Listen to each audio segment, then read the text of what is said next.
I drank every night to the point where I didn't really care if I lived or not. It was just, when's my next drink? I'll go to work and be sober, but then when's my next drink?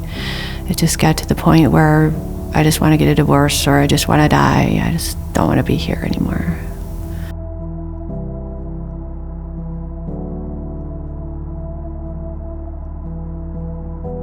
Most of my life, I didn't realize it, but I think God really had a plan for me all along. Before I was born, my mom was 15 when she got pregnant, and she had me and had to go into a home for moms. And she almost gave me up, but my grandma decided, I want to keep her and I'll help you raise her. And so she raised me.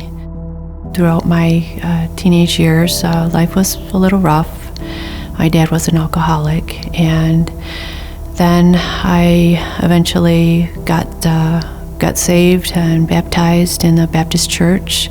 But then I met my husband-to-be, and we got married, and he was from a family that liked to party a lot, and so I just got sucked into that, and that's what we did. We would party all the time. I became a pretty bad alcoholic, and my kids suffered as a result of it. But then I just got tired of it. I was on the verge of divorce so many times, but then something, probably my mom's prayers, just kept me going. And I started doing some searching online, reading the Bible, and Googling some different questions I had about the Bible. And I found that there was people that worshiped on Saturday, and I never heard of that before. I checked it out, and there were 2 churches in the area that worshiped on the Sabbath. They were called Seventh-day Adventists. So I went to the one church, and it was actually in Edenville, Michigan. And so then I started doing more research. I did find a lot of negative things about Seventh-day Adventists on there, saying they worship Ellen White and they're a cult and just some weird stuff. And I thought, I just don't know if I believe all that. So I did some more researching, and the people that I met, they just didn't seem like that. They didn't do those things that I saw on the internet. Then I decided I want to get baptized. I believe this is where God's leading me. This is what I want to do.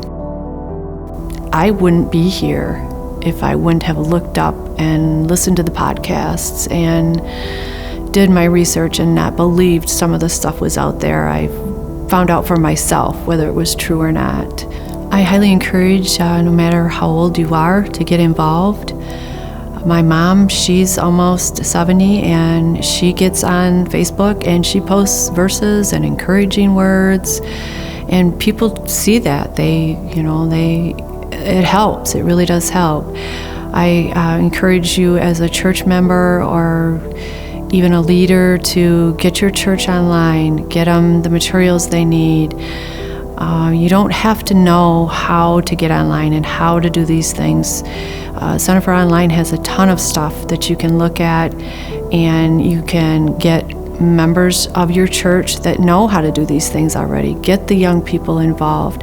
Get the older people involved. They may not want to get online and do things, but they'll help support either financially, or they'll pray for your ministry.